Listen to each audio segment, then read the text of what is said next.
good day or whatever. I don't know where you are. Good morning. Um, I will kick this off with something that happened to me when I was on my postgrads doing my MA in Britain in Newbold. That was the first time that I was actually out of Balkans, out of Serbia, and living abroad with other Adventists who shared, my faith, but were from different continents. And I encountered there at Newbold a very different kind of Adventism, much more relaxed, joyful, vulnerable, even more humble. And we from the Balkans over there, we actually tried to defend. There was an actual difference, very, very to your face. And we defended our Adventism as the only true Adventism, and that what we have encountered at Newbold were apostates. However, as the time passed, we found ourselves that we enjoyed church more, that we enjoyed Christianity more. We started to perceive it as a family and started to love this. We, as the time passed, we became embittered at our Balkan Adventism, because if we cannot find it anywhere in the world, if people do not share it on other continents, then that means that either we have misunderstood everything, or that there is something toxic in us that managed to turn everything into something that hurts people. So I wanted to find why our Adventism is so different from theirs. And the answer came years later at the International Volleyball Tournament in Darmstadt, Germany. We came there and on the Sabbath morning, on Friday evening, and on Sabbath morning, the church was packed, full of young people from all over Europe. But the atmosphere was like in the tomb, in the graveyard. No joy. The speaker was a man in his 30s, so a young man, wearing a suit that was too big, with a worn-out tie that swayed like hangman's noose in all that empty space of an oversized jacket. No translation was provided for all the international students that were there, and the speaker was very intense, very serious, very harsh. He never smiled, nor did he show that he was glad to be there. He looked like a man with a mission to pressurize, to intimidate, to control. And after a long time of enjoying church, I finally felt right at home, like I was back in Serbia, except I was in Germany. And then I realized that our Adventism has nothing to do with the rest of the world, but is basically an extension of German Adventism. And I didn't know much about German Adventism until I came across a booklet about Ludwig Conradi, who was a famous Adventist missionary in Europe in 19th and 20th century. And after reading that booklet, I understood why we don't have joy, why we don't have peace and love, why our leaders and believers have always been rigid, why we are the only ones in the world who think that we are better than everybody else. In Adventist circles, like better Adventism than the original one. There is a well-known pattern in missiology which says that basically missionaries create churches according to their own image. And this is understandable because we cannot give to others what we don't have. We basically, when we preach, we are not just giving away, the message, we are giving away one part of ourselves. And this principle is present in Paul's words, be imitators of me as I am of Christ, in 1 Corinthians 11. So this means that there are two messages, basically. The verbal message of the gospel, so the theory that we preach, and the non-verbal message of the culture, okay, that emerges from the very personality of the minister, of the one who preaches. And that principle is also outlined in gospel. In 2 Corinthians 3, Paul says, you yourselves are our letter, written on our hearts to be known and read by all. And you show that you are a letter, of Christ, prepared by us, written not with ink, but with Spirit of the living God, not on tablets of stone, but on tablets of human hearts. So it is impossible to avoid your own self as a message when you're delivering the message from the gospel. In those first moments of contact between the converts and the message, they get the messenger as well. They adopt, the converts adopt a two-part picture of what Christianity is in theory and in practice. For example, in first century, Christianity was not understood as something academical, abstract, theoretical, but rather as a practice, a way of walking, a way of existing in the world. It's very concrete. The experience of forgiveness, the change that God's forgiveness does in human hearts to forgive others, etc. Healing, outpouring of the Holy Spirit. All these things were historical, events. So that was Christianity. Because Jesus was such a person. He was incarnated. He did not send a messenger. He did not send a theory. He came down. So he was like that. And he passed that on, not just the message, but part of himself. He was the missionary that showed what this message is when it is lived. And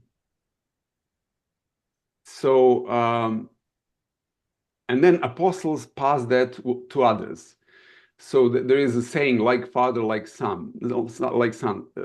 The same can be said about the missionary, like missionary, like church. And this is probably why Jesus spent most of his time working, shaping only 12 people. Because he knew this principle and that he would achieve much more by working with a few than by chasing the crowd. Because when missionaries' verbal and non-verbal message do not match, when a missionary is an unhealed person, he will still be able to attract people by a beautiful story, but maybe his charisma, by a theory, okay? But the group that forms is not a church. It's basically a cult. Because that person drew people with his own qualities or cunning or talents, not necessarily by the kingdom of God living in him and through him on earth. Now, Ludwig Conradi is called the patriarch of European Adventism. So what did he pass on to us non-verbally? We know the theory, but what was non-verbal message? What kind of person was he? If we were completely honest, he showed signs of pathology. He was brought up by a single mother in the Catholic spirit, and he was a child conceived out of wedlock. And basically, she kind of wanted to keep him a secret, okay? And he was talented, gifted as a student, and very sharp-minded. But his mother wanted him to become a craftsman. She wanted him to enter a trade. And he started to learn the craft from a man who treated him like a slave. He was beating him up, so there was no father around, just the mother. And this guy, he was beating him up for small things. And he was making him work, forcing him to work even at night, during the night. So basically, he was a slave. And he ran away from this situation to America. But by that time, he was already formed, okay? These wounds, this unloving experience of life made inroads in his heart. And he developed a character that helped him survive this situation, this unhappy childhood. So he basically, he turned into a person who aspired to independence. He loved dominant position. He did not feel at home with equality with others, to work equally with others. No, he had to be in charge. He had a problem with authority. He could not stand opposition or criticism. And he was very suspicious. So no trust. Of course, no trust, because, look at his childhood. What converted him to Adventism was the love and compassion of one poor Adventist couple who, despite of their poverty, they shared everything with him like he was their son. And this non-verbal message of what, that's the kingdom of God, not in theory, but in people, incarnated. Okay? And this won him over, and he accepted Adventism, but he himself never became like them, never. He was not sociable, he was self-reliant, self-willed, and he never knew how to form close, intimate relationships. He was studying in Battle Creek during the period of the darkest legalism under lecturers such as Uriah Smith, who was another controversial character, who did not carry this kingdom of God incarnated in himself. Smith was a workaholic, prone to dictatorial behavior. He was very honor-seeking, stubborn, and did not tolerate criticism. They were very similar. And Smith became a model of what Christianity is for Conradi. Like Smith, Conradi could not stand Ellen White because she most likely rebuked him for his secret sins. Now, that kind of person was a patriarch of European Adventism. and the model of Christianity, what Christianity incarnate should look like, for German people, Central European, Eastern European, Russian Adventist people. That was the area of his influence. And, like missionary, like church, our communities are not marked by love, joy, peace, patience, kindness, generosity, faithfulness, gentleness, and self-control. They're not. Love, joy, and peace are rare. The assumed identity was the identity was the highest and most serious. We were presented with the identity that Adventists are a special eschatological elite force who are called to spread the last message of God to the humanity. So the moral standards are high, not high, the highest, okay? But there is neither know-how available how to reach those standards. There is no help reaching those standards. There is no understanding for people who are coming from the contexts that Conradi and people like that are coming from. Okay, the context of abuse and absence of love. So we have only the highest identity possible, the most serious identity, and the highest possible standards. And I will pray for you. That's it. And the toolbox is, these incentives in our toolbox were the retention of baptism if you do not sober up and put away, tobacco and don't stop eating, unclean, and etc. So that's one incentive, and the other incentive is after baptism, if you do not behave according to those standards, there is a threat of expulsion, excommunication. And the result was that the only thing was fear. The only motivator was fear. Primary motivator was fear. Sure enough, people started to respond only to sermons that tap into fear, usually through conspiracy theories, etc., because they were desensitized.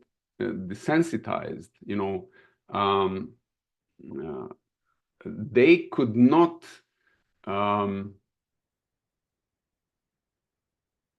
there was no, without fear, there was no sense that the truth has been spoken. Okay. That's how people started. So the development of us versus them mentality, all that. And what is popular in our churches, in Balkans, doctrinal struggles. The grand prize is to become known as a leader, a zealous leader of Conradian caliber. And what our churches became was religious or theological octagons. And those octagons were verbally dominated by people with a character similar to Conradi. A man who had a difficult life, who never experienced love, who didn't know how to love, and who formed tough, competitive communities according to his image. So we in Balkans are telling two stories. And one story is when we preach, we tell two stories. One story is verbal, the gospel, and the other story is non-verbal, who we truly are. And publicly, we were spreading pure gospel. We had the highest, the most serious identity, the highest moral standards, but in reality, behind closed doors, we were similar to Conradi. We were wounded, reactionary, militant. And when we go to evangelistic campaign,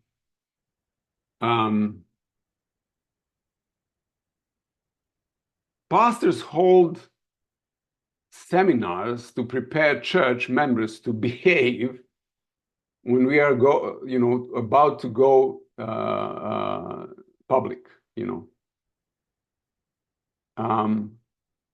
because that's what we need for the denomination to grow. We have to preach. And this is something that you can find in dysfunctional families. You have two faces. One is for the public, and another is for us. And I found myself, when I want to talk about us and our problems, I have to turn around and see and ask, is everybody in here us? Is everybody Adventist? Okay, because we don't speak about those things in front of people who are coming to church for the first time. So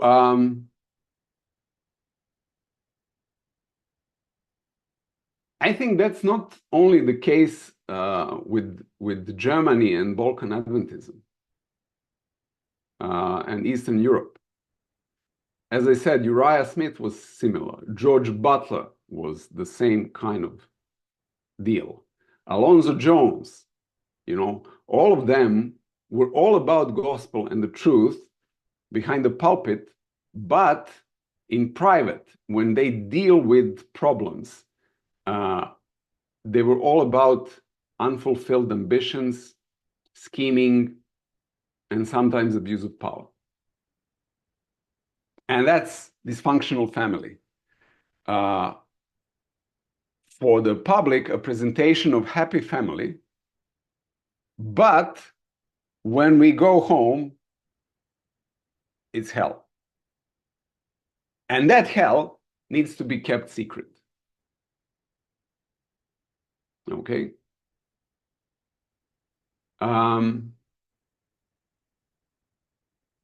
When we go to evangelistic campaigns, we don't include certain people, okay, in our evangelistic teams. And we know exactly, okay, who these people, which people to avoid.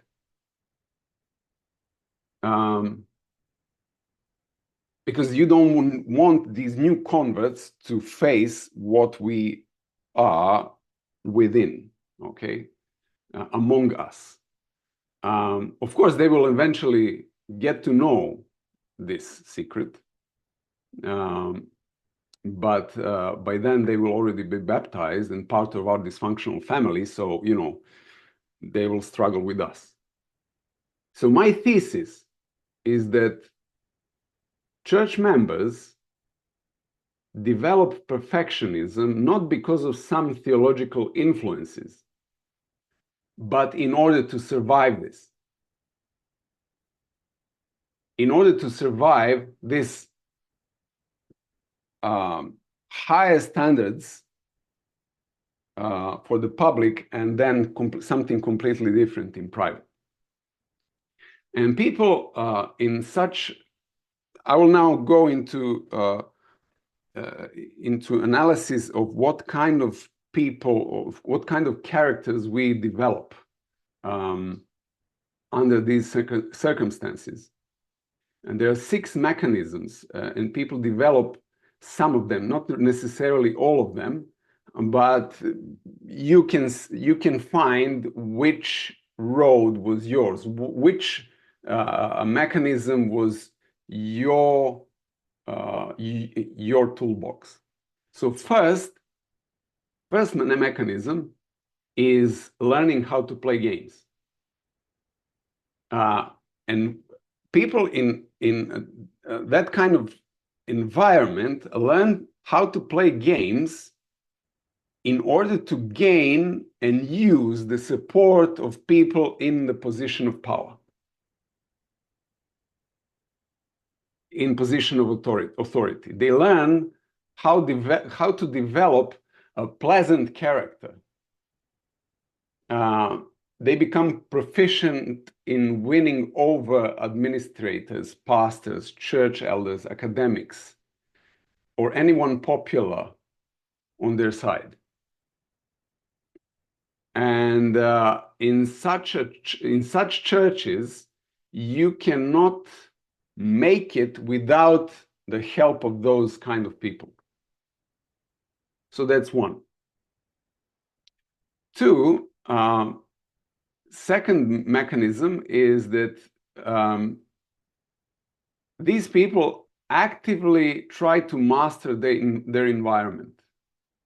They're aware of their power, of influence, and often they usually voluntarily offer support or help. They help others.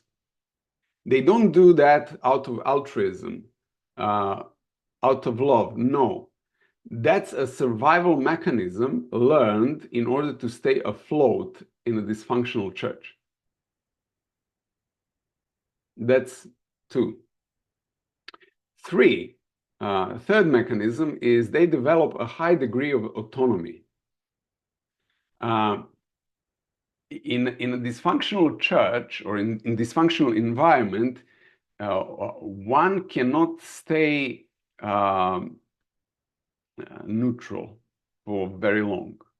Okay, you cannot be an observer, and it is very difficult to keep a secret from the public. Therefore, people in that kind of environments very fast they move. Okay, they reject that authority and they leave the church or the environment that is such in order to start something better, healthier. Okay. Four, these people are attracted to projects and they are very successful in almost anything they take up as a project.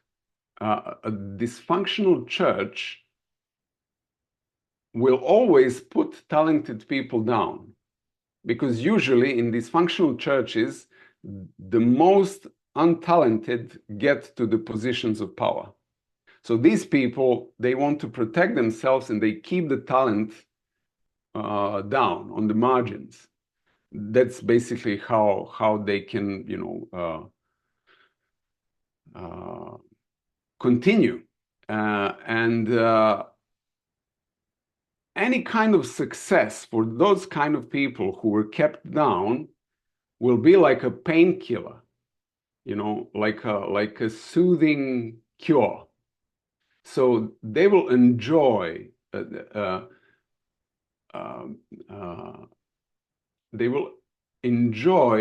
all the success that comes from, working with people who are different, who appreciate them, who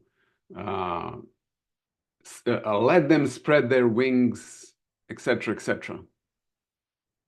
So they're attracted to those projects. They become activists, etc. Five, when these people get out in the world, soon enough they discover that they have developed exceptional abilities to navigate in the society. Because they were they were successful in handling talentless, false authorities for years in dysfunctional church. And they learned how ego works, what provokes it, what soothes it. So they know exactly how to pull the strings in any social situation to make people feel comfortable, any kind of people, especially those in the power, in the positions of power. And sixth, they develop a healthy sense of humor. That's another sign that somebody comes from horrible situation. When somebody is very, witty and, have a healthy sense of humor, you know that there is a sad story behind that. So the humor is needed as an outlet for the stress, while to find a narrative that is more light, so that they can stay mentally healthy. On the other hand, humor is also needed in the tough situations when they need to dismantle a potentially conflicting situation. So as you can see, there are a lot of things that could be very useful for a success later in life when we analyze these six mechanisms. And it is also, these mechanisms kind of push people toward perfectionism as well. Nevertheless, people from this kind of churches are deeply wounded. They're not loved. And their need for the approval, especially from the authority figures, and especially if they're abusive, that remains for life, unless it is healed somehow. And then they create, they carry with them an idealized image of these authority figures in their heads, in their minds, while they are placing the blame on something else. So it's not them who are bad, but it's Wesleyanism or holiness movement, or I don't know what, some ism, okay? They intellectualize things because they have still imprinted this from very young age, what authority is, what authority figure is. So it's never an inadequate person or authority, but an inadequate theology. And as a result, they will keep searching for a perfect theology that will finally make them whole. And that is basically one byproduct or side form of perfectionism. It's not a central one. It's something that goes along. It creates deep longing for something that cannot be described. And in our church, the knee-jerk reaction is to find a better theology, more perfect theology.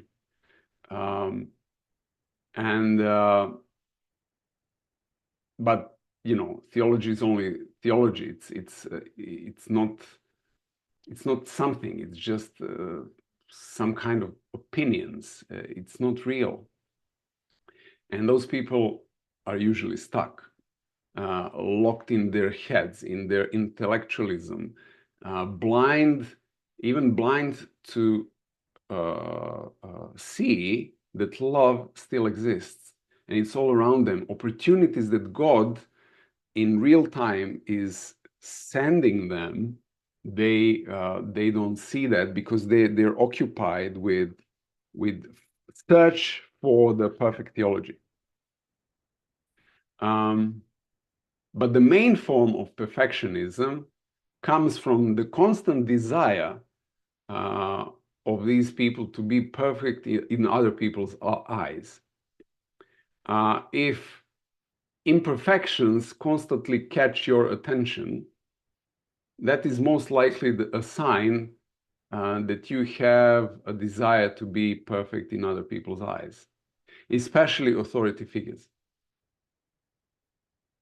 And when such people, the victims of that environment, get into authority position themselves, they tend to control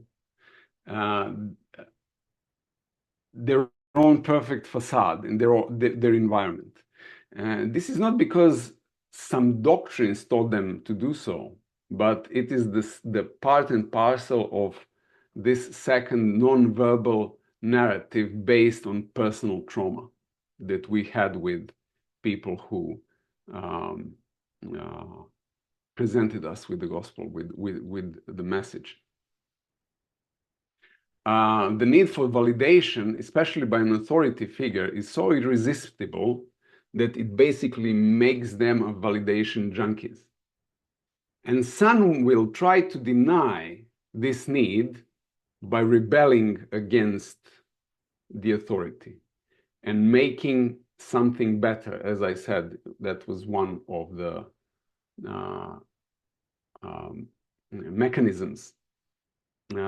But underneath that rebellion is the same desire that comes from the same wound, and that's that we were not loved and that we were not perfect enough and good enough, for those authority figures. I don't think that the source of perfectionism in Adventism is in theology. I think that perfectionism in Adventism springs out of trauma. And that main trauma that has been passed along throughout generations in Adventism is the non-event of 1844.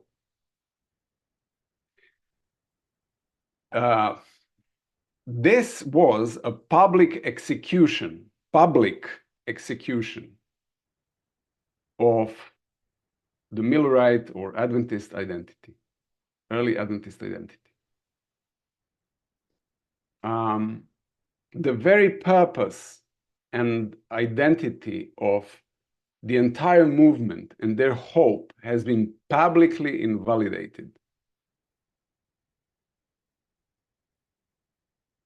And usually we see those people as callous, but they are callous for a reason. They were publicly ashamed. Publicly. That was worse than any kind of Puritan public shaming. This was massive. And yes, we have preached the cleanest, most holistic gospel there is. That was our product for the public. But deep down, we were hoping that we will finally, if people accept this cleanest gospel, they will finally accept and validate us.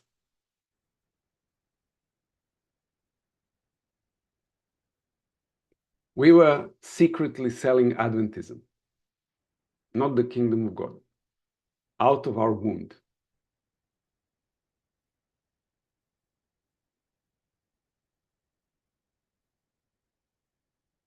And we tried to be perfect.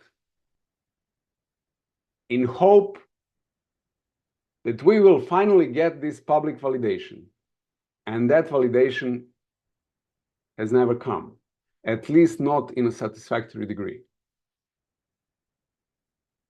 And the church almost split after such an attempt in 1958. And you know what I'm talking about, Questions on Doctrine. And since 1844, we as a church have been trying to be perfect in every way, doctrinally, institutionally, and morally. And the price of these perfectionistic tendencies were doctrinal wars. So, perfection in doctrine in doctrine leads to doctrinal wars. Perfection in institutional perfection leads to the development of bureaucracy and church politics and wars there. And three, moral perfection led to loss of church members that could not keep up with those high standards. And they don't see that this church has a place for them because they cannot reach that. So our strive for perfection rendered us aggressive, crafty, and callous. On the other hand, for church members to grow spiritually and in numbers, which is kind of natural, if people grow spiritually, they will grow in numbers. They don't need a perfect church. They don't need a perfect doctrine, and they don't need highest morals. What they need love, they need laughter, they need carefree environment, they need wisdom figures that learned from the divine inspiration and earthly experience. They need easy burdens to learn skills, and compassion and patience because we learn from the mistakes.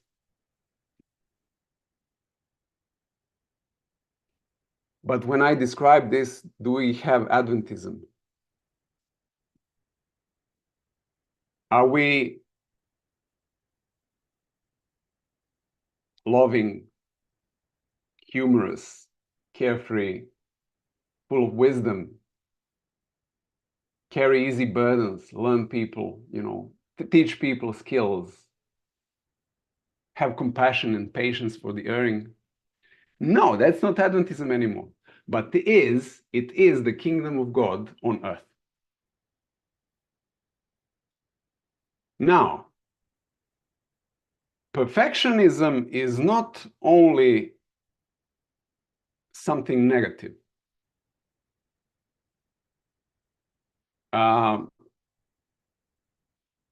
They're also,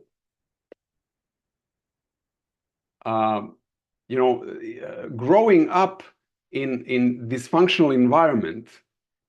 Perfectionism is not the only negative trait that you can, catch. There is also excessive competitiveness, inability to relax, lack of self-care, inability to express emotions, workaholism, not being able to admit mistakes, compulsiveness, fear of failure, inability to play. Did I describe something that this inability to play, I put in brackets and dance, okay? However, surviving in such a community also develops some potentially positive qualities. And that's professional competence, coping well under pressure, reliability, completing obligations, inner strength and control, success, ability to motivate oneself and others, ability to survive. And this is too Adventism. All these things. We survived. We became competent. We have schools and hospitals and educational system, second only to Roman Catholics. Can we use any of these to change the narrative? Can our two storylines become one? I think they can. But I think we don't need perfect theology. We need recovery. And then we need some new visionaries to start pleasing God in heaven rather than the public or authority figures. And I will stop there. Thank you. Whoops. Thank you, Marko. This has prompted some very interesting chatter in the chat, which I'm sure you haven't been monitoring because you've been focused on your presentation. I have a question of my own, and that kind of goes with one of the issues that you raised. I know that Adventism typically refers to what happened in 1844 as the Great Disappointment, and they put it in capital letters. And I wonder if it would change our theology if we called it the big mistake and put that in capital letters and tried to spring our theology from there. Anyway, this is time for people to raise their hands. I'm interested in what you have to say. Let me see, start with Linda here. I have to ask her to unmute, so give me just a second.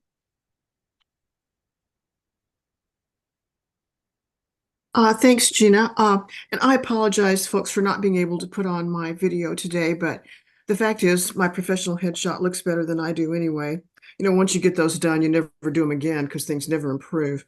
But in any event, Marko, I think I reflect from reading in the chat much of what people are thinking. We are stunned by your presentation in a good way, I would say. But I have to ask you a question. When you talk about these folks, beginning with the leader of the beginning of the church in Europe, and you described all these things, the characteristics of these folks who end up in leadership positions often, it seems to me on the one hand, like without wanting to get into psychobabble, that's becoming very close to what we might even sometimes describe as borderline personality disorder, which is essentially incurable in the modern world. But on the other hand, I wonder if what you're describing is simply a lack of conversion. I mean, where would you put this on the scale? It seems like you attribute these basic characteristics to these unfortunate and terrible circumstances that these folks, many of them, have experienced in life. But is it reparable? What do you say about that?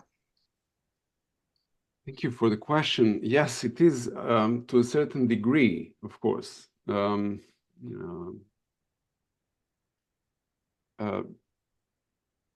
I came back from UK with my PhD done and starting working as a pastor, after a year and a half, I looked at my diploma and said, I wasted my time.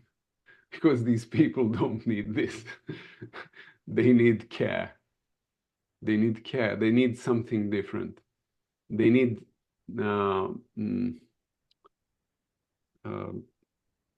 recovery. And yeah, I tried to provide that. And we started 12-step programs, and the reaction of the church was part of the church rejected. Well, they signed petitions for me to lose my job, basically, because of that program. I think that I can tell you just my story. I'm coming from a tough environment. divorced parents, grown up on the street. Yeah, we were taken care of, but also there was a lot of fear and shame and violence because I was not taken care of by my parents, but they were both, working, and the street raised me up. And there is a ghetto in me. When I see somebody who is weaker get molested, get, abused, a disproportionate rage fills me up. Now, I have to be in contact with that rage. I have to be in contact with those wounds. That means I have to go to that dark side of myself and get acquainted thoroughly of who I am in whole, not just my public image, but also these triggers so that I can handle them. Unfortunately, people who get in those positions, okay, they never go through that process. Eventually, they equate their public image with their complete identity, and that's not true. That's not the whole thing. And that's why these people, they can hold up for a while, and then suddenly you hear about a scandal, which is, that they've done. They just snapped. They didn't snap. The dragon just woke up, and that's, the denied dragon was, I'm waiting for Jesus to come so that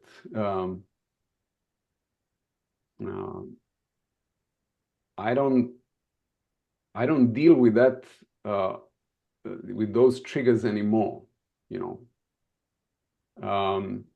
and I think that this indwelling of Holy Spirit down here on earth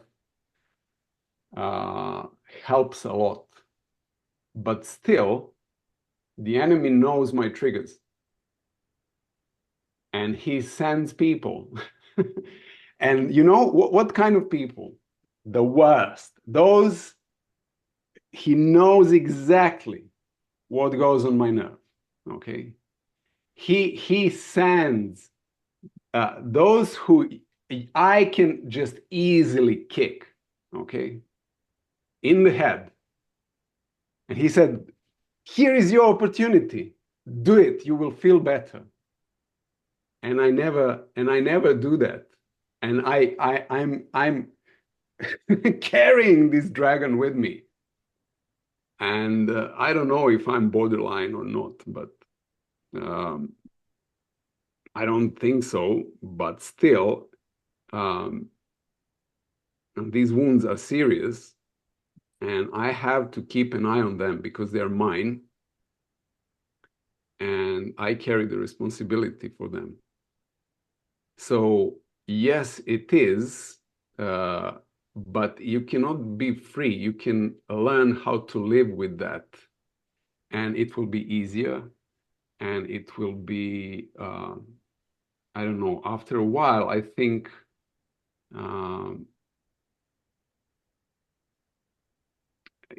the triggers are less and less triggering. Okay, I don't know if I managed to answer the question.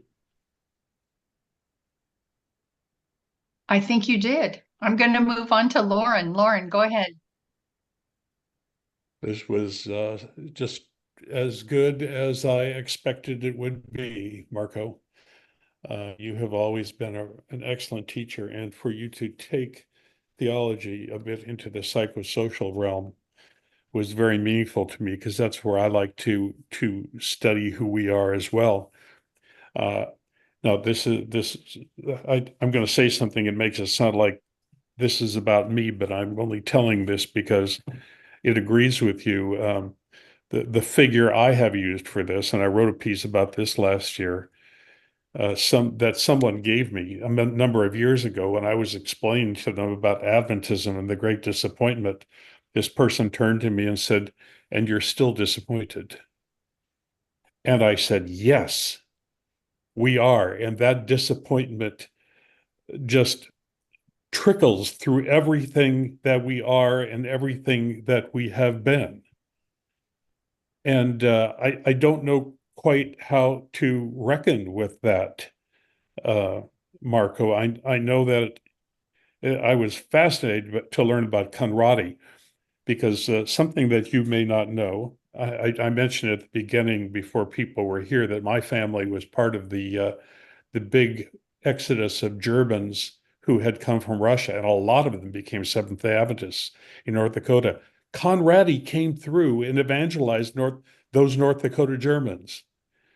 And as you're talking about this sense of rigidity, I always said we Germans liked Adventism because it could make us right. We could say we're right and our neighbors are wrong, and we've got it together in all the things that we do and don't do, and they don't. And that's fascinating to me to learn that Conradi had that kind of effect, because he was part of the shaping of Adventism in the German Midwest. So there we are. It is what it is, I guess, and we're stuck with it in many ways. I want to share Linda's view that there is some way for us to learn the gospel and some way for us to recover, Marko. I hope that's the case. And some way that we can become gracious toward the world without letting go of the good things that we have. That's all I want to say. Thank you very much, Marko. All right, I'm going to go to iPhone 845 and ask you to unmute. Go ahead. First, let us know who you are. Oops, they faded away. Are you there? All right, I'm going to pass on that and go to Yvonne. Yvonne, go ahead. Yes, just a minute. Thank you very much. I enjoyed listening to this. Being a Northern European, a Scandinavian, I recognize very much the atmosphere of Newbold College. I myself was a student there once. So thank you for that positive picture. Now, I'm very happy you made a difference between the Central, Eastern, and Southern European way of adapting Conradi. Conradi was a lecturer at many of our conferences in Scandinavia in the beginning of the 1900s. But I don't think he had the influence that he has had in Central Europe. But in later years, from the 1960s on, when we have had a large influx of people from the Balkans, many of them good Adventists, in the sense they were very active in church, they were also very judgmental of our permissive Adventism in Scandinavia. I tell you, we have had a lot of troubles in our churches. Today, we don't have it to that extent, but I couldn't help but smiling when you went through this. There was one pastor who came from the Balkans many years ago. He's not living here anymore. He said something very wise. He said, well, Adventists in every country is a reflection of the culture and the politics in that country. So I wonder if we shouldn't enlarge the picture and look at it more the sort of the historical and the cultural context that has also been an influence in the way we perceive Adventism. That is one question to you. And the other thing is, I am very grateful that we were sort of the legacy of the great revivals that we had. We were much more sort of gospel-oriented here with our pioneers. But not only, we also have this with the perfectionism, and we still have it among the young people in last generation theology groups, which is, I think, something we have to address. And how do we do that? So this, which I sense is also dysfunctional when it comes to faith and salvation. How do we address this? So there are two questions. One is the first one, with a sort of the general climate, and the second one is how do we address perfectionism today? What's your take on that? Yeah. First of all, I don't know if you knew, okay? I can speak for the Serbian, because Balkans is very varied. Yeah, it's varied. It's a lot of cultures. Yeah. So Serbian culture is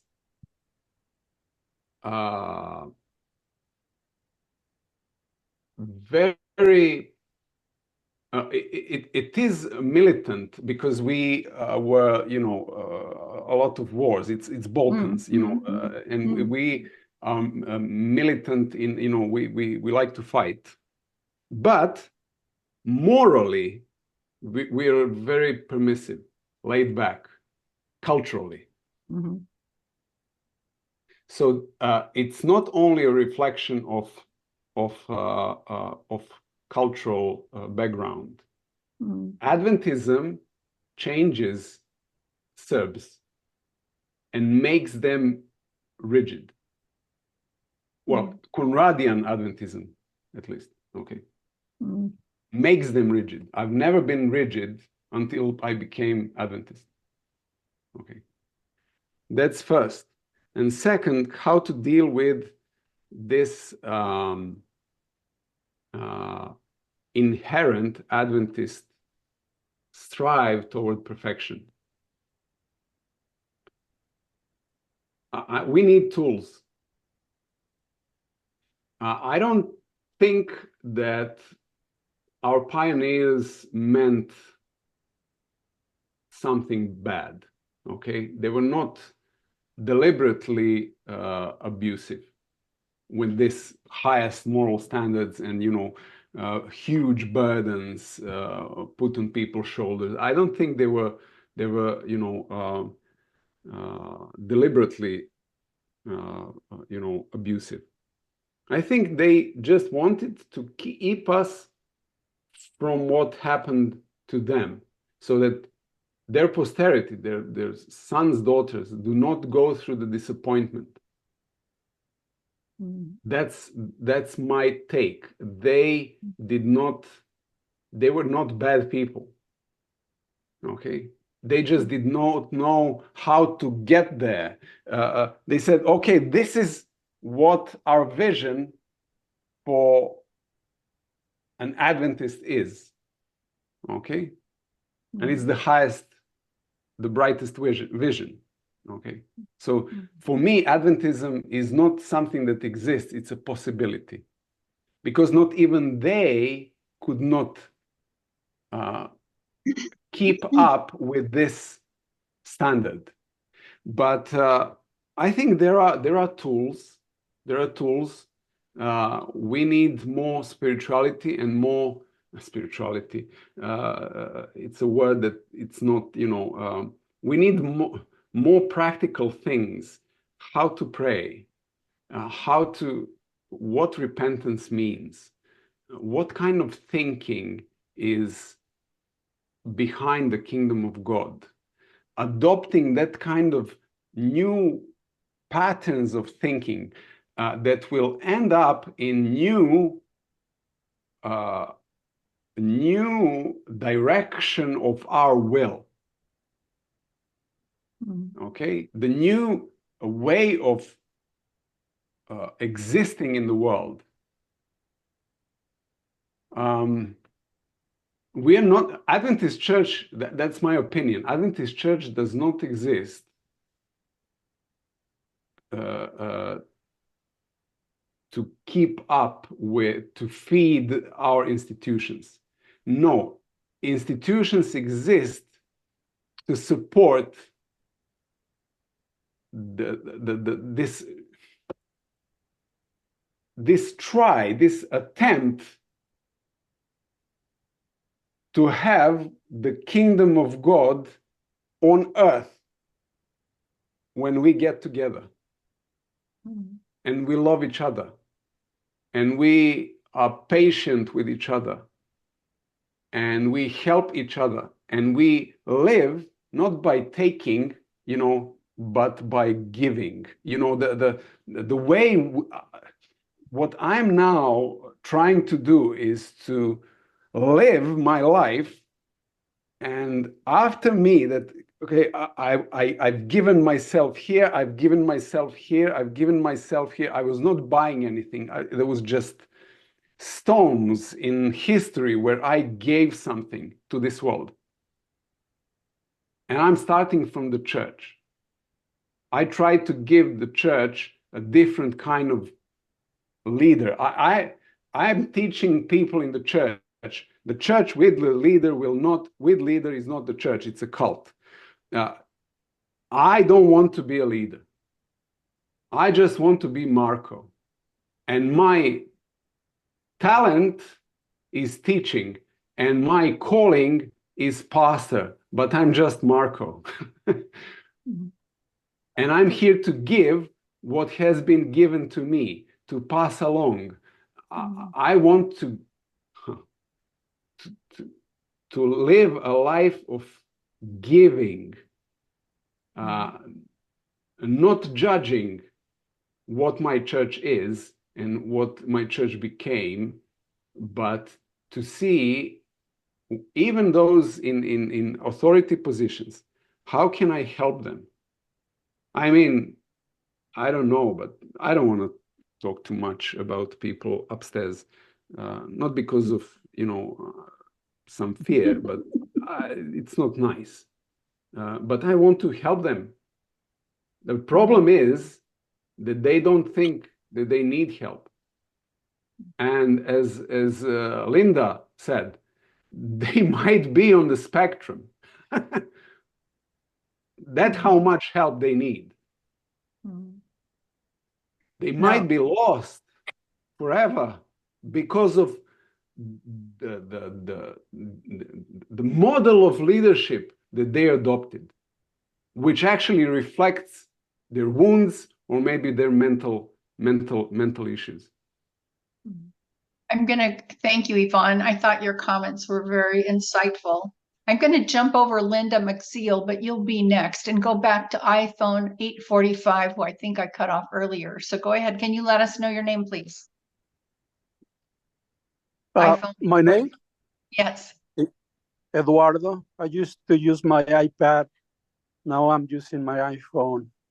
Welcome, Eduardo. Where are you calling us from? Mexico. All right. Well, let us know your question. Your comment. Marko, Biblical Research Institute has a masterpiece on the definition of perfection, where it concludes that perfection means maturity. And I checked the dictionaries, and they are in opposite side. My question to you is, what is the meaning of Jesus' command when he said, "Be perfect as my Father is perfect"? That's my question. And I have a kind of comment or question. I see science on a daily basis seeking, searching, fighting for perfection. In any branch of science, they are eager, thirsty of perfection. Why they are right and we are wrong when we are searching for moral perfection? Actually, there are two questions. Thank you. Okay, so let me answer the second one. First, this moral perfection tends to be lie. Tends to be, people who strive for moral perfection usually are the worst, the most rigid, the most hurtful, and they make the worst scandals. That's one. Second, or the first, when I talk about perfection, and I talk about perfection a lot, I never use word perfection. I explain people there are two kinds of perfection. One is Greek, which is like a dot. It's a point where you Greek perfection is a point to which you reach, and then if you it's very static. If you go a little bit on the left or on to the right, you lose that perfection. Okay, so you have to stay on that point. Semitic perfection, on the other hand, which is in the Bible, the perfection is not a point that you have to reach. It's a vector.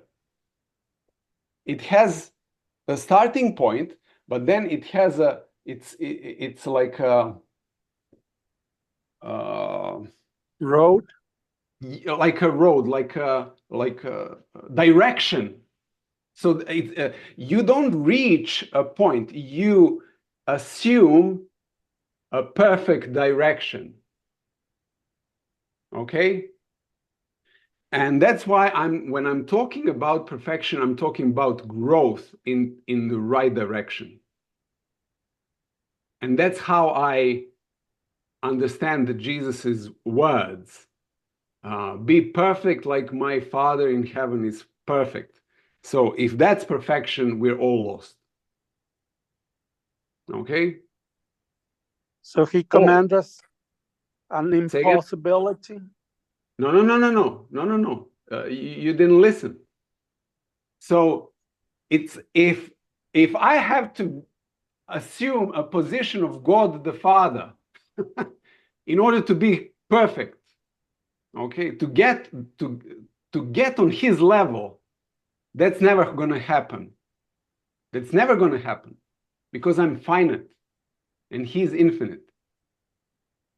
So that's Greek perfection, to reach a level. Semitic perfection is to assume a right direction, a perfect direction. That's how I differentiate. And you can, in Semitic understanding of perfection, you can be perfect even on the step one. Okay? You don't need to reach step 1,500,000 whatnot. Okay? On step one, if it is in the right direction, you're perfect, according to Semitic understanding of perfection. Because that perfection is dynamic. It's not static. You don't have to reach something. You just have to assume the right direction, the perfect direction. Yeah. Thank you. I just have a Bible verse of Isaiah 55:9 that I think kind of goes to this. And it says, as the heavens are higher than the earth, my ways are higher than your ways. My thoughts are higher than your thoughts. This is God speaking to Isaiah. And I think we need to think about that. I mean, I think it's presumptuous to think that we will ever achieve the perfection of God. But thank you, Eduardo. Can I have 10 seconds? Yes. If the Lord's Prayer said, I forget exactly, to do the God's will on earth as is done in heaven. So I think that in heaven there is no sin. And if he commands us to do God's will on earth as is in heaven, that excludes sin. Thank you for letting me come back. No, I appreciate that. I'm going to go to Linda McZeal. Linda, go ahead and unmute.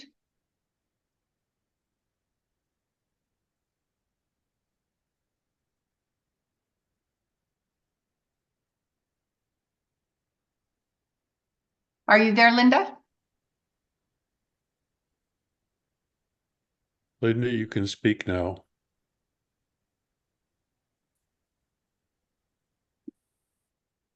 I think Linda, Linda's having trouble with her microphone. Maybe we should give her a moment. here we go. Linda, go ahead. Okay, thank you, Marko. I really appreciate that. I really appreciate, and I believe it was the Holy Spirit that led you to know that these people needed that level of love when you went to your first to be your first pastorate. I've only found that I belong to a 12-step group for years and in person, but since COVID online, and they're from Hawaii, but they've elected to stay online since COVID. And I have not found a level of acceptance, no, not in any Seventh-day Adventist church or any other church, that you don't have to play act. I can be whoever I'm becoming. And like the last time I was here, I don't think I was here last week, and I expressed my opinions, regarding a certain issue. In my 12-step group, they never would have come down on me for having that. They would have realized that what I needed was love. And I realized, because I get opinions in the 12-step group that I don't even comment on, but I love the person because we have bonded so closely until it's just phenomenal. I would love them even if I found out they had shot somebody on Fifth Avenue. I would love them because I have gotten to know them, and I would put it in a context of why this person did this. I wouldn't just throw them out. I would go visit them in prison or jail, and I wouldn't say they were right, but we have bonded so closely until when COVID was over, we decided the group decided that we would join the online forum. But we do the 12 steps of Alcoholics Anonymous. And I'm also recovering not only from alcohol, but from drug addiction. And this has been years. And I've not found that level of love in the church and acceptance in the church. It doesn't matter. It doesn't matter whether you agree with me or don't agree with me, because I'm going to love you anyway. If you're hungry, I'm going to feed you anyway.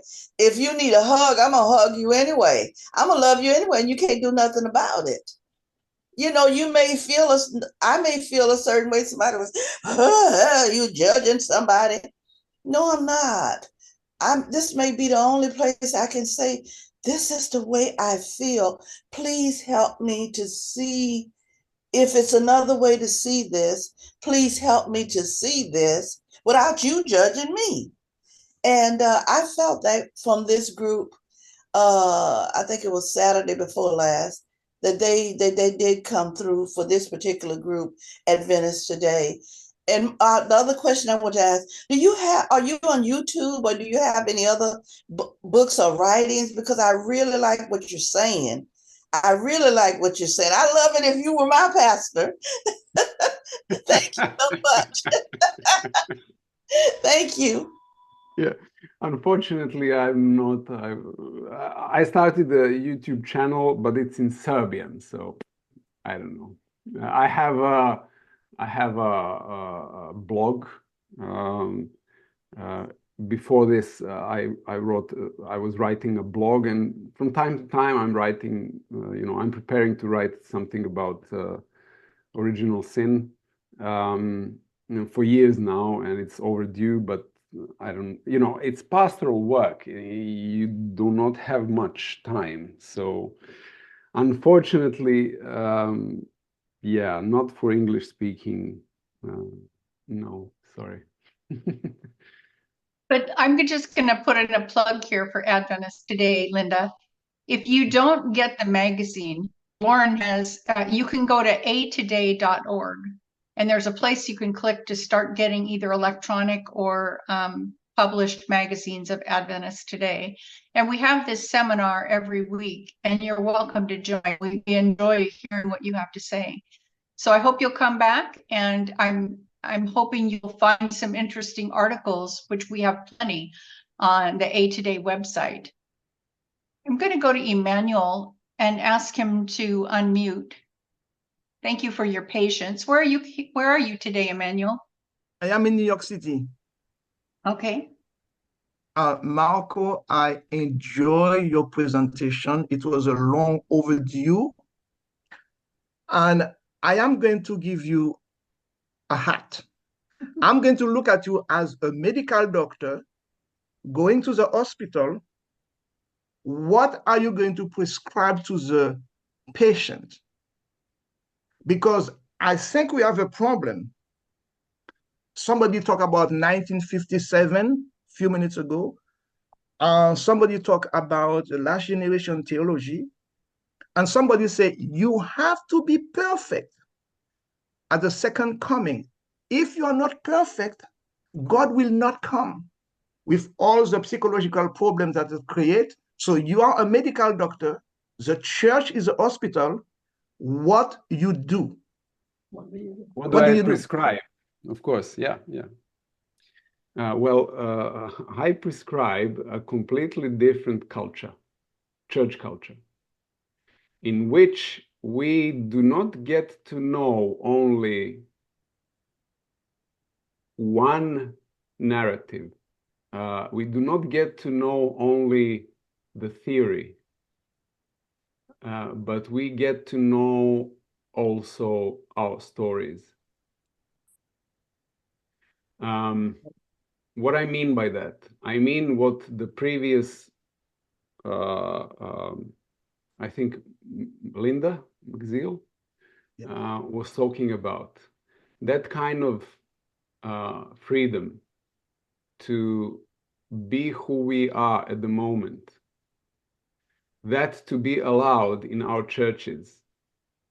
I would love to, we have in Smederevo, that was a church that was for a long time, for 30 years, had a problem. And that problem got solved after 1.5 years of me pastoring here. It got solved because there was like a church within the church. There was like a small private cult, okay, which I dismantled with the help of God, of course. And it wasn't anything, invasive.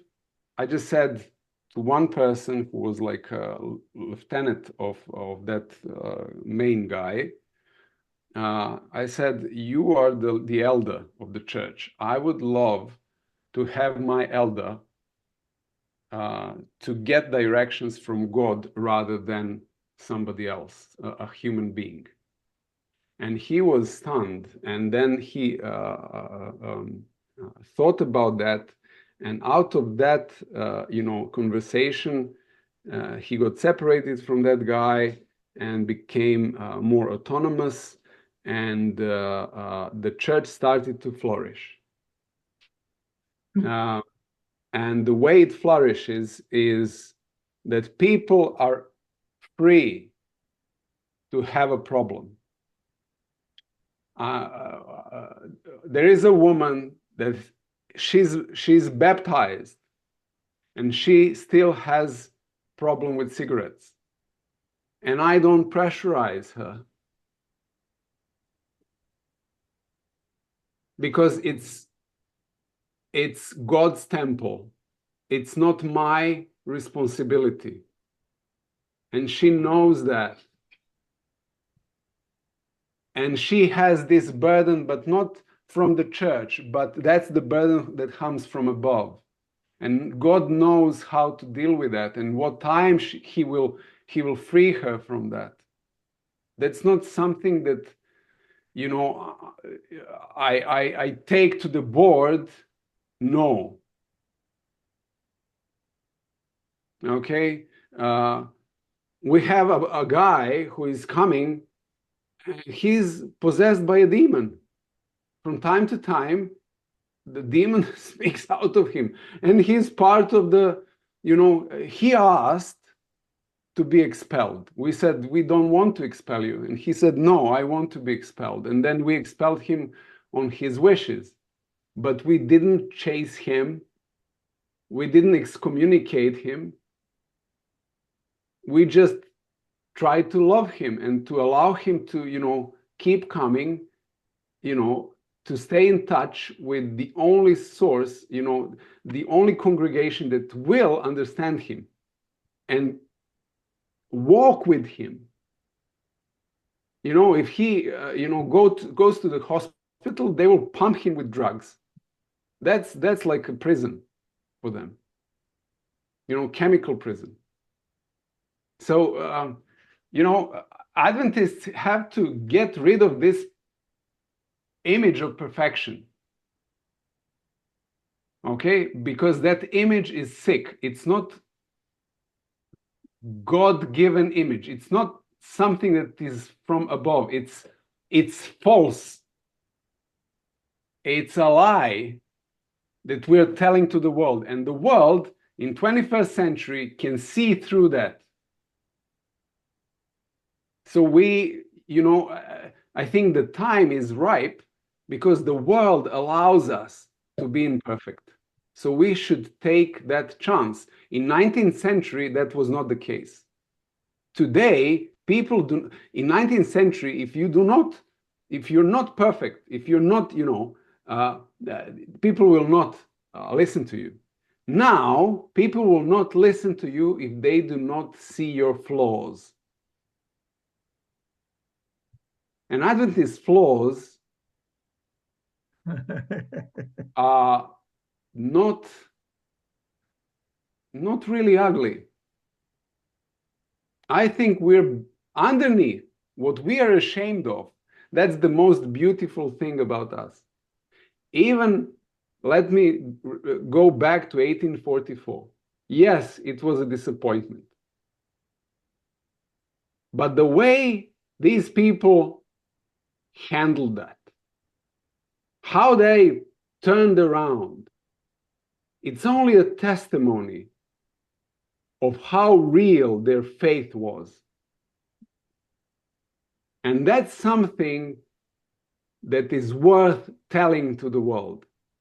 Not that we made mistake, but what we carried on this shame for years, and it didn't turn us bitter, and we kept growing, and we kept perfecting ourselves.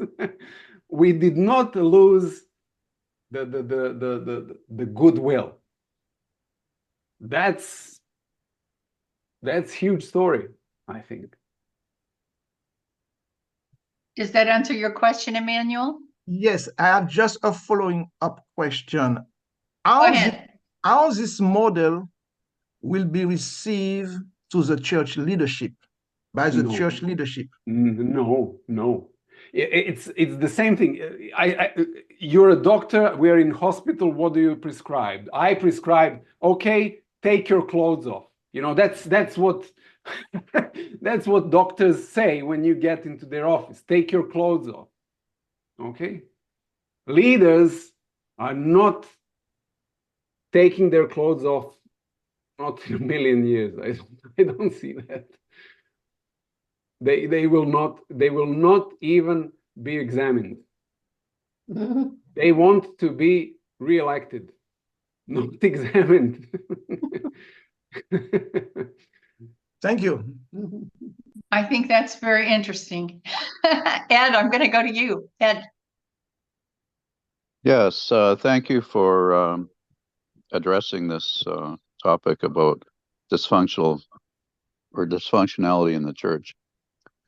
It reminds me of John Elliott Bradshaw, not the It Is Written fellow, but the this John Bradshaw passed away, and I think it was 2016. Now, he became very well known for he was a former priest, got into addiction, alcoholism, took various advanced degrees in psychology, and became very well known for inner child work. Now, the concept of inner child work maintains that everyone has part of their personality that's rooted in their what it was like when they were growing up, the early years of their life, and the theory is that when your inner child is wounded, when you receive trauma when you're young, it screws up your that's my wording, it screws up natural traits that would normally be there, like wonderment and optimism and resilience and playfulness, and authenticity and so forth.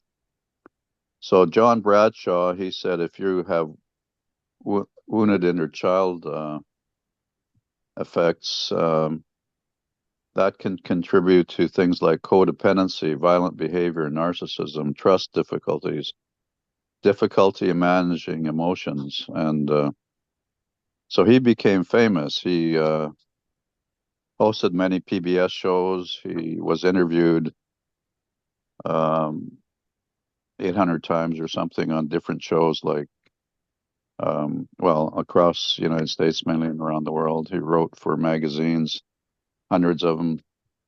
He was a real movement, but in itself, in a sense. And but I don't know how many Adventists really have heard of him. But I know that I'd been an Adventist for a number of years, and when my wife and I became familiar with this inner child work, it was very beneficial to us. Something that would be foreign and even of the devil for some Adventists, I believe. So his approach was, there's various stages that people go through. One of the early stages is addiction, and then the final stage of getting better is you're in a permanent stage of recovery. You never get out of that, but if you're recovering, and that's one thing you mentioned was recovery. When we're in the stage of recovery, that's a positive thing. We're always looking to see how we can improve how we manage our emotions and things like that, how we deal with our wounded inner child. So if we don't address our wounded inner child and there's other psychologists who talked about this same kind of subject, Carl Jung and Sigmund Freud and a number of others. If we don't address that, we will see the world in a dysfunctional way. We will see the world from that inner child, that perspective that we haven't addressed.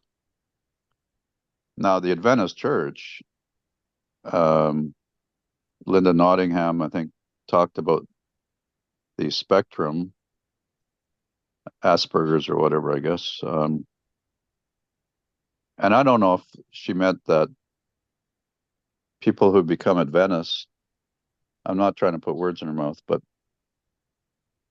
are you more likely to think in terms of being on the spectrum the longer you're an Adventist or not?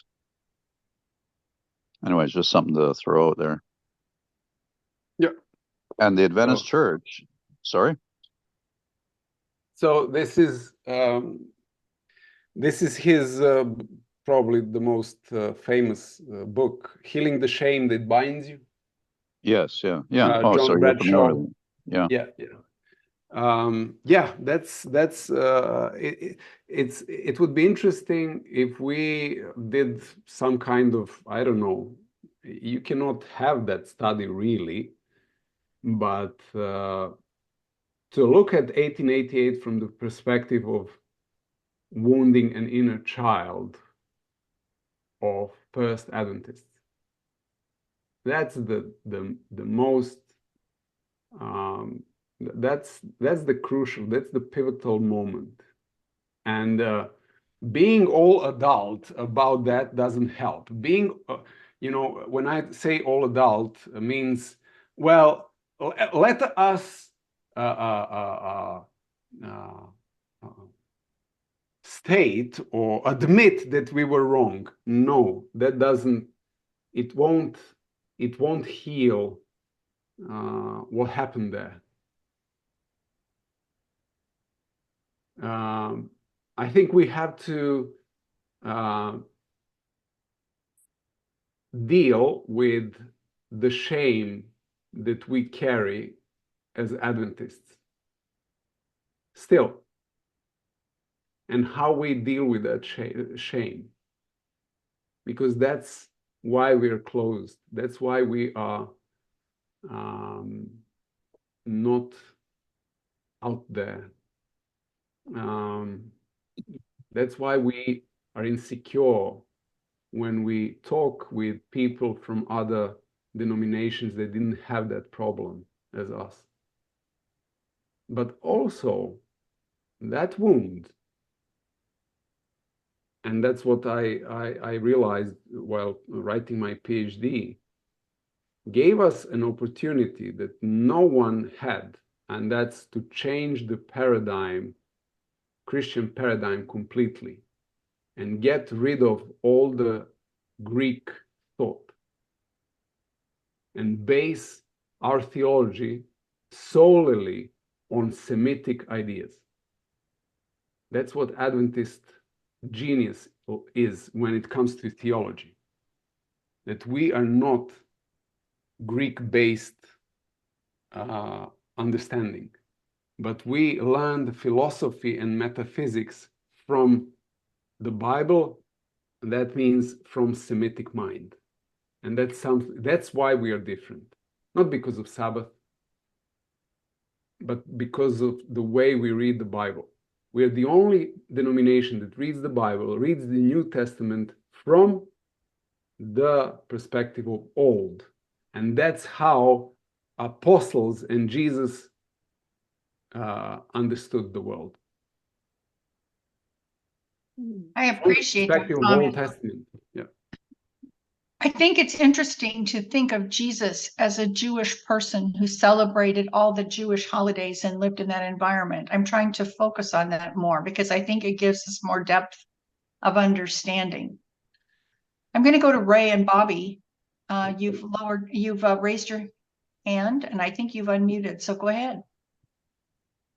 Well, Marko, greatly appreciated your talk, and it's been suggested that this talk needs to be put in paper form and disseminated, and I agree. This is extremely interesting in the way you put it all together, because it agrees with my thinking. The question I have, which I believe you've already answered without saying it, when someone says the gospel of Christ, how would you define that? And based upon what you said, my feeling is that you feel the .org, for whatever reasons, and the church as a whole has gone away from what you see as the gospel of Christ. So you're asking me how do I see the gospel of Christ, right? Okay, so basically the gospel of Christ for me is that, as somebody said, my thoughts and your thoughts are completely different, okay? And that's Old Testament, okay? To me, that's not stating how it should be, but how it is. And then you have Jesus coming and taking all our, guilt away.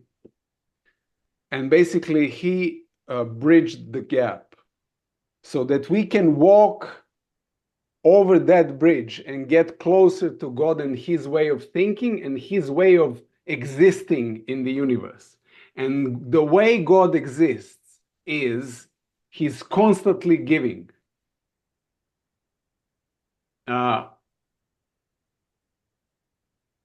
First thing that comes that falls off is the idea of salvation.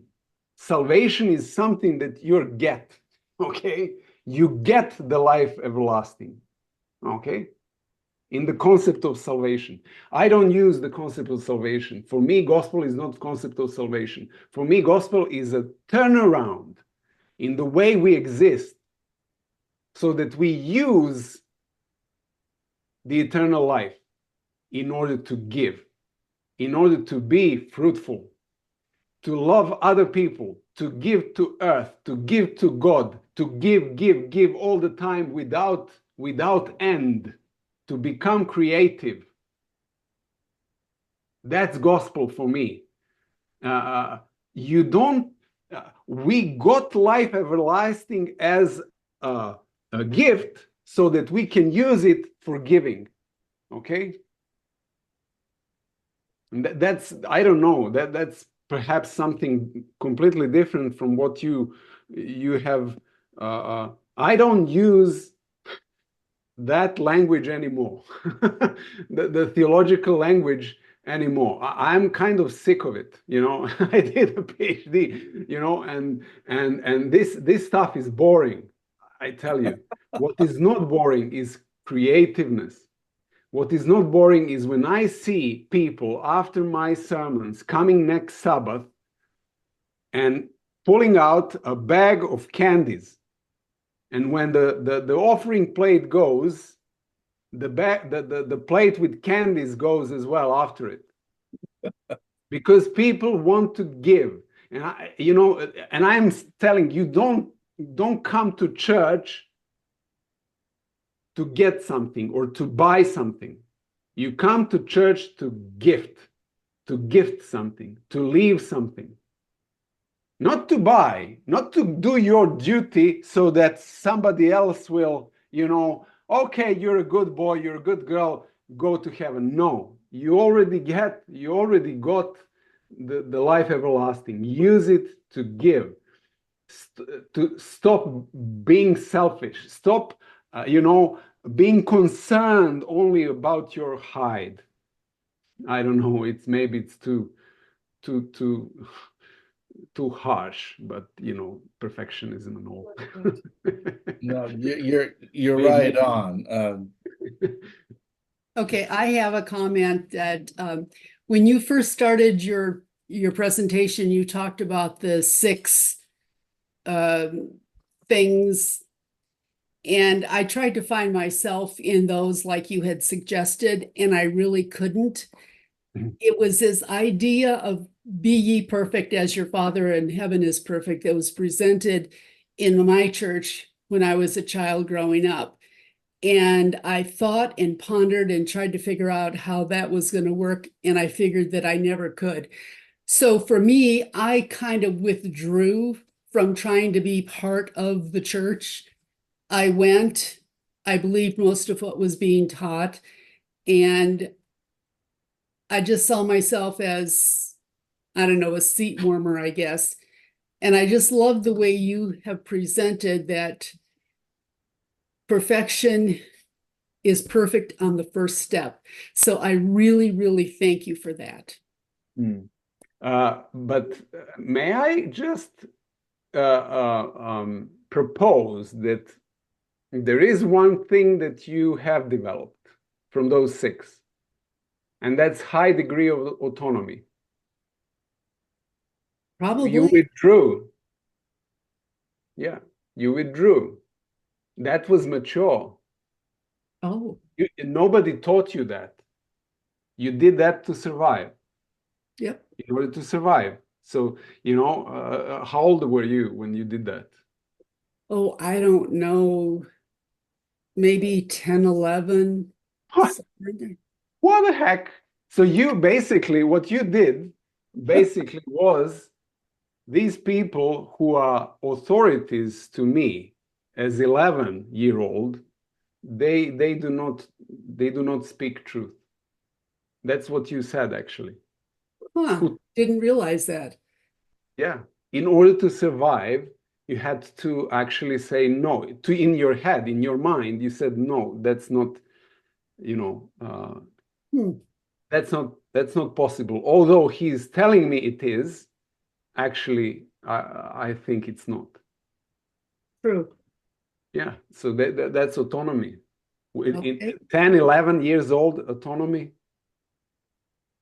That's early maturing, too early to mature, too early to come to that conclusion on your own. It can only be done because of the pressure of dysfunctional environment. Yeah, my church was quite dysfunctional, very judgmental. Yeah. Drove pastors out that they didn't like and that sort of thing, and divisions in the church. And it was a small church of about 100 members. So yeah, I kind of never wanted to be part of that. Yeah. Anyway, thank you. No worries. Thank you, Ray and Bobby. Lauren, go ahead. Well, my primary thing that I want to let you know is about this time, which I always do, is that we've got some really good classes coming up. Next Sabbath, I like to bring in, people always say, well, where are the young people? Well, I'm bringing in a young person. This is a young man named Sam Nevis. And astonishingly, he is a communication director for the General Conferences of the Adventists. And he has been willing to come on and speak. And he wants to talk about how the discussion in the chat really set us up for this. People are discussing, is evangelism just proselytizing, or is it something real where we're bringing people to Christ? And what Sam is going to talk about is, how do we measure success as churches? There's all these resources: education, health, media, digital evangelism, community services, church planning. He says the problem compounds when we have to agree on what makes for success. And I have argued for many years that the most ridiculous measure of success is how many people we dunk in the baptismal tank, because that has nothing to do with the final success of building churches, growing congregations, or for that matter, in light of what we've been talking about today, growing gospel, happy congregations. So that's what Sam is going to talk about, the way we measure success. This is a bit of an experiment. Sam is a new teacher for us. He is also the young man who wrote the piece about the great controversy that caused a lot of furor. And you're welcome to talk to him about that. The name is Sam Nevis, Neves. Look up some of his writing, and you'll be interested in that. Yeah, I've been, my goodness, Marko, you have kept me so, you have made me think so deeply about what it means to be a dysfunctional church and to actually be a cult. And you used that word early on. You said we act as a cult. And the more I think about it, Marko, I think you're right. It depends where in the world. There are certainly good gospel churches that love Jesus and put forth the ideal of grace and mercy. But I would not say that that's typical across the denomination. And so I want to thank you for being so bluntly honest about all of this. You have reached right into us and made us rethink who we are. The question that remains for me, Marko, is there a way for an Adventist congregation to fight its way through all of the stuff from our past and end up being a truly gracious, merciful, loving congregation? I don't know the answer to that. But let me just, as long as we're at the end here, Gina, I'm going to go ahead and have a prayer. We usually kind of end, people will keep talking. I've asked Yvonne Oster to pray for us. Oh, good. Yvonne, I would Mind. rather have Yvonne do it than me. Yvonne, go ahead. Okay. Go ahead and unmute. Yeah. Dear Lord Jesus, thank you that you came to save us from ourselves and our doubts and all that is not perfect. Thank you for the fellowship we have had tonight, for this fellowship of very different thoughts and very different lives. Lord, help us to look forward to the day when we will be joyful in your kingdom. Please bless each one of us, bless our thoughts, and bless our hope, and bless what our day will be in the future. For Jesus' sake, amen. Amen. Thank you, Yvonne. Marko, we analogize this to a church meeting where the sermon is now over, but a lot of us hang around in the foyer to talk with our friends. Okay. And so I'm going to go to Frank Spangler and ask him to unmute. Hold on just 1 second.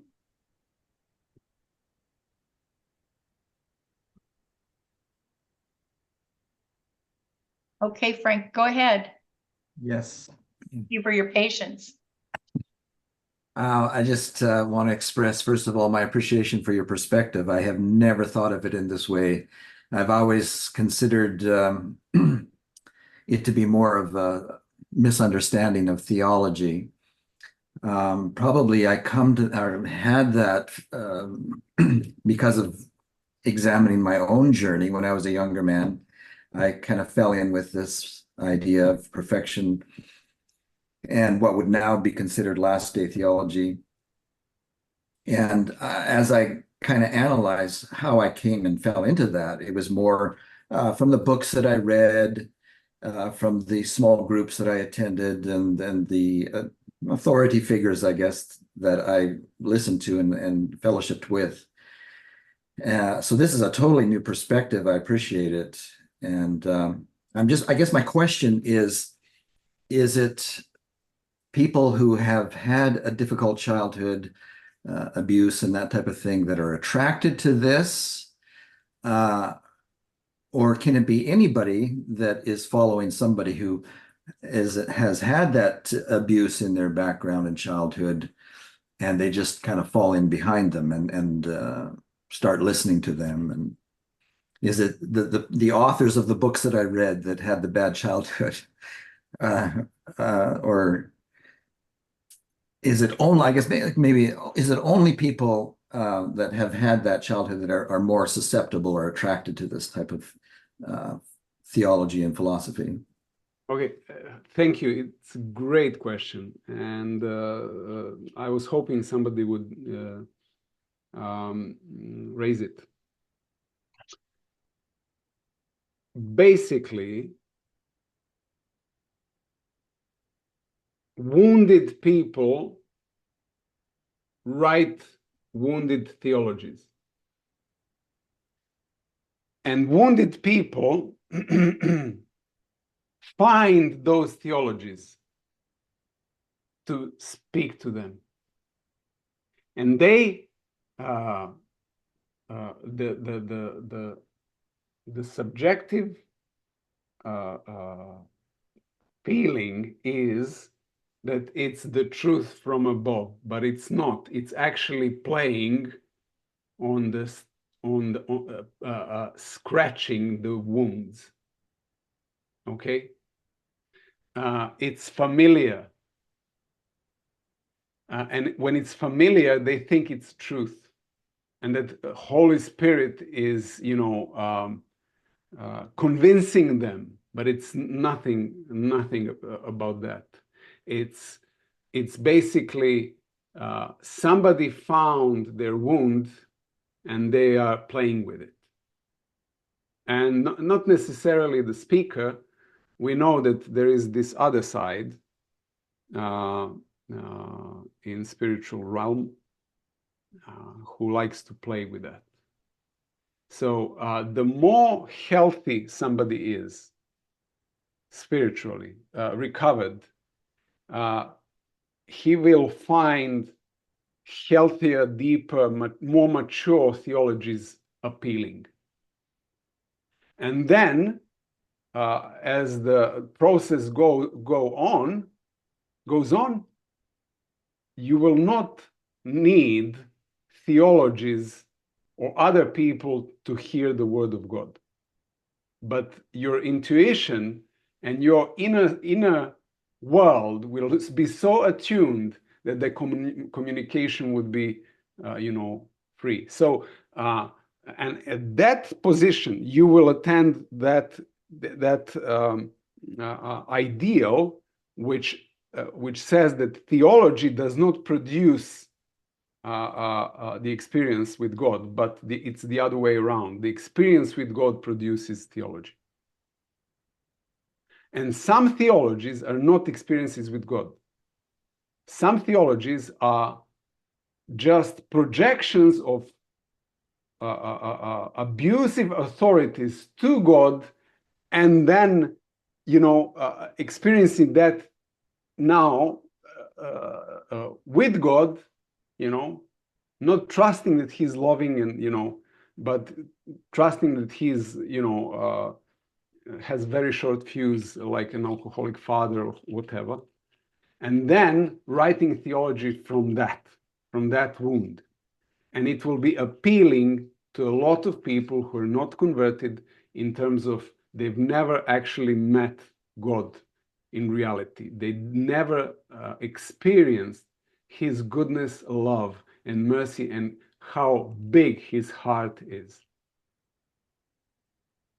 But they're always afraid, because they were afraid all their life, because they had to walk on eggshells, because the father who is drunk is sleeping next door, and if he wakes up, too soon, there will be blood on walls. And they project that to God. As I'm talking on my channel, God is the most smeared being in the universe. The most. Even the Old Testament could not. My thesis is why the Old Testament is so different from Jesus, and why Moses is so different. Because Moses was talking about God from his own traumas. And that transpires in his writing. The image of God that Moses gave is not 100% accurate. That's why we say the most accurate presentation of God is in Jesus Christ. Jesus had to come down to actually say, okay, and God has had to actually bring Peter, John, and James to the Mount of Transfiguration to actually and show Moses and Elijah, okay, the greatest of the great, and Jesus among them, and to say, okay, you listen to Jesus, not to these two, but to Jesus, because he is the most accurate presentation of me. And what you see there, you don't see vengeance, you don't see short fuse, you don't see any alcoholic attributes, or whatever, human attribute, but something completely different. And that's why New Testament, that's why this later revelation of God, which is more complete in Jesus Christ, because it's firsthand. It's not through the prophet. There is no trauma that is undealt in Jesus' life that can actually skew that picture, to skew that image. But it's directly. There is a verse you know, in the Gospels, that Jesus, the Son who is in the arms of the Father, he was the one who actually presented the true gave the true presentation of God, who God is really. Bad theologies find wounded people, yeah, and healed people, they see what the bad theology is underneath. It's not a story about God. It's a story about an absentee father or abusive father, or it's usually father. So yeah. That's a great answer. Ed Reifsnyder, I'm going to ask you to unmute. Good afternoon. Thank you so much for your presentation today. It has us all thinking, probably thinking different things, because we're probably all in different places, but thank you so much. I'd like to talk briefly about strategy. Our church's strategy really is built around being the exception to the rule. I remember my father, when I was quite young, telling me that taking care of the needy and sick and all that sort of thing was not the work of the Seventh-day Adventist Church. Even though, you know, the Bible would tell us that pure religion is taking care of the widows and the orphans and feeding the hungry and so forth. That's not us. Our thing to do is to talk about three angels. Our thing to do is to have a last day message. All those other people can talk about Jesus and all the dynamics around Jesus. That's not our thing either, for the most part. Our thing officially is to preach the three angels' message to a dying world. That's our strategy, at least if you listen to the people at the General Conference. Meanwhile, the Gospels are full of descriptions of what the kingdom of heaven is like. And it doesn't mention three angels. The Gospels are full of statements by Jesus that the kingdom of heaven is now. The kingdom of heaven is among you. But we that's not a high priority on our part strategically to consciously behave and act and work in ways that would promote this kingdom of heaven that Jesus talked about. Number two, when Jesus was asked about the most important commandment, we all know he talked about the primacy of love. And Paul comes along, says the same thing. He says, when you love your neighbor, you have kept the commandments. And James comes along and talks about the same thing and describes the royal law, saying that if you love your neighbor, you're keeping the royal law. But we don't really pursue that as a strategy either, because we've got to talk about three angels because we're an exception. I hear you saying that you think we have the wrong focus as a large fellowship, this church. I hear you also saying that maybe we should be more consciously pursuing the manifestations of love in our midst and the kingdom of heaven in our midst than we do now. Am I barking up the wrong tree here, Marko? No, not at all. Not at all. That's exactly what the mission is. Even three angels' message. Yes, I agree. That's what we need to do. But the problem is we don't preach the first angel's message, which is the proclamation of the gospel. We don't know what the gospel is, but we know what the threat is. We know to make threats. That's why it is, that's our job, to make threats towards Roman Catholic Church, towards other Protestants, to make threats. We don't, when I'm talking about three angels' message, I'm telling people only the first is our real core message. Second and third are coming because of the reaction of the world to the preaching of the first. The false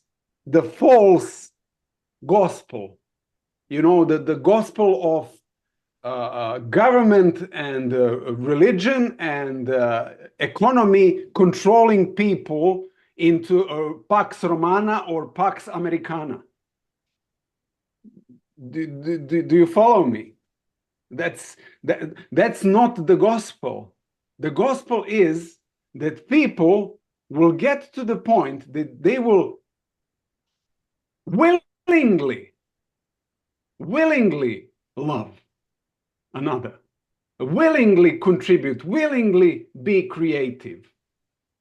And that's only the first message can achieve that. But we don't know the first message. We know the second and the third because they are easy, because they can be manipulated by people who never experienced love, and to use that as a tool of intimidation, because that's how they were dealt when they were young. They were dealt with when they were young. If there was always a threat of physical punishment when I was younger, so I had to behave. So you translate that. If that is unhealed, you translate that and then find bits and pieces that, oh, this is what I can use, and we can use threats. Okay, we can use threats because that's familiar, but we don't know what the gospel is. And we're still asking that question. And that's the first angel's message, everlasting gospel, right?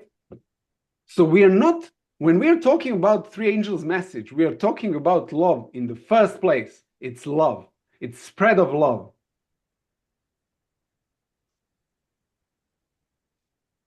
So we are not far off, but those people do not know what the first message is.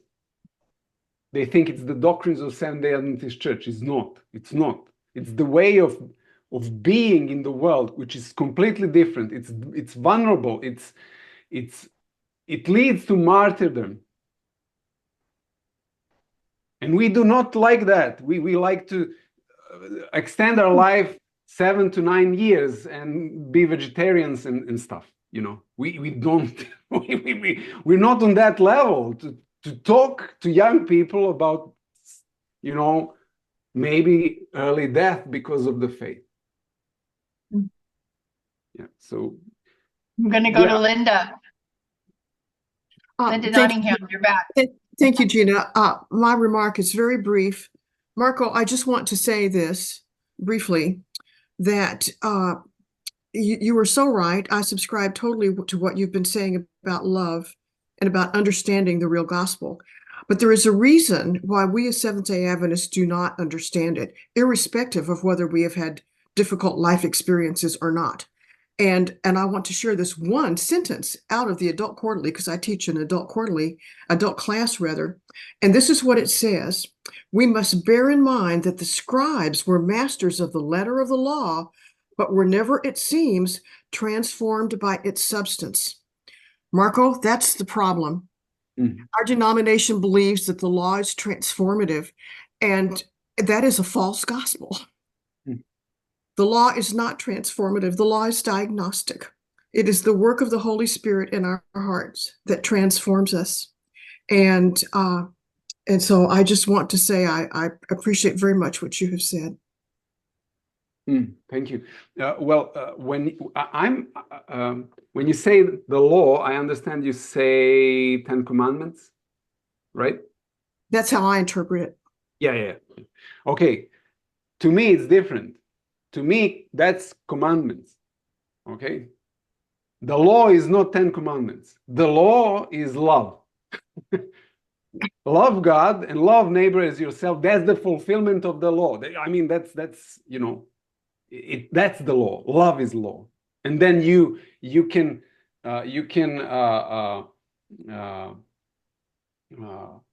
understand why and understand correctly why Ellen White says that the law of God is transcript of God's heart. Of course, because God is love, and then the law is love also. But commandments is just telling you don't do evil. That's not love. But that's what this is saying. It says you understand?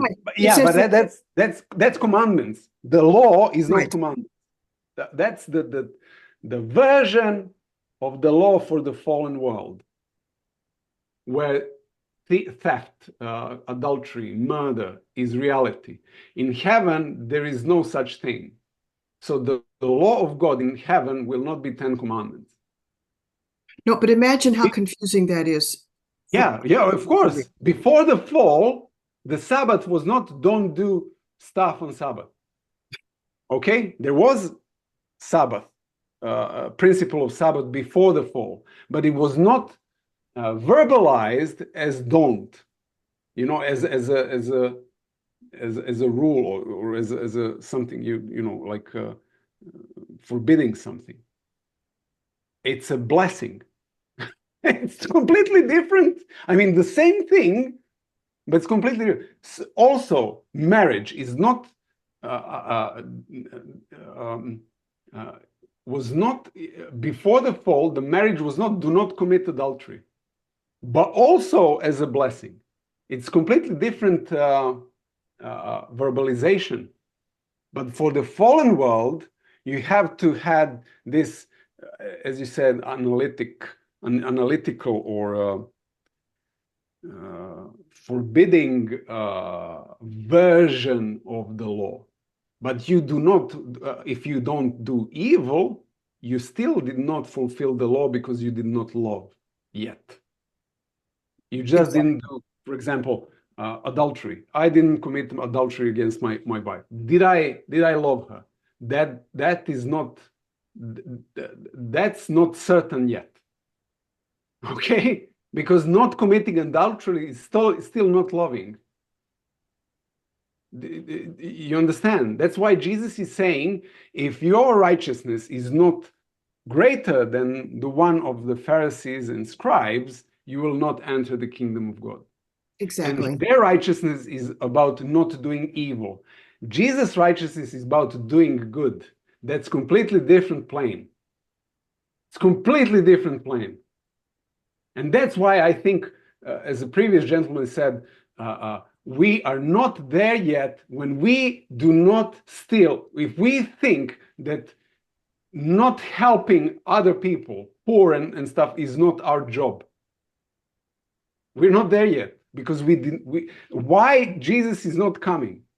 Not because of, some things that he has to do in heaven, but because of us. We are still not loving. We are still not fulfilling the law, which is love one another. I want to say, I think that sometimes the way we see God is influenced by those around us. We talk about God being created being created in God's image, but sometimes isn't it possible that that is created by the image of God is created by the church and who they think God is, and it's not particularly accurate. Perfectionism in church is coming from our families, from issues that are rooted in our families, in our upbringing. So it just reflects upon why the church. Also, outside of church, same thing. People are striving toward perfection. Do you know whose dictum are they following? Serpents. The serpent was the first one who proposed that we could be more, and that we are, at the moment, that we are less. And that's not how God sees things. God sees us as very good indeed. He loves us. He loves Adventists as they are, not as they should be, but as they are. We are quite good for him. Enough. Well, look at the cross. Is that for the elite? No, but whoever believes. And that's it. That's enough. And when we are trying to strive towards some kind of perfection, we're actually following the serpent and the serpent's lie. That's perfectionism. Not just that people will not die, but that people are not good enough and that we should be more. And be aware that people who are following that, because they want to please God, they're not pleasing God. They're pleasing the enemy. God will find a way to save us without us pleasing him. He will put his spirit in us in order for us to can think like him, will like him, work his works, okay, that he prepared. We just have to follow. That's the light yoke. But this yoke is serpent's yoke. It has nothing to do with God, his heart, his way of thinking, what he thinks about us. That has to do what serpent thinks, what the devil thinks about us. So, and it's not just us, Jean, you're right. It's the entire world. Why? Because the spirit underneath the heaven, they perpetuate that all the time. And they make contests of who is more godlike. Any sports, any, this and that reward, everything is based on that lie. You can be more, and you are less now. That's a lie. That's serpent. That's devil. So yeah. Marko, so many positive responses in the chat. I just want to do an experiment, and I haven't asked Lauren about this, but I hope he'll indulge me. And that is, I would ask. I'm intrigued by your idea that the church has its behavior that the world can see, that it puts out there for everyone to see. But when you ask, are we just Adventists here? Well, let's talk about the real issues. How many have felt? I'm going to ask you to raise your hands, and I'd like you to go on view and put it on gallery view. I'd like you to raise your hands. How many of you have felt that experience in your church, that there were two different sets of books being kept? One was the vision for the public to see, and one was who we really are. Raise your hand if you feel that division in your church, and I'm just interested to see how many. Isn't that interesting? Probably most people. Yeah, if you look on the gallery view, it just tells me that the church has some work to do. Yeah. Hey, we're over time here. I just want to let you know, I remind you that Sam Nevis is next week. But August is really full of great teachers. We have two favorites returning.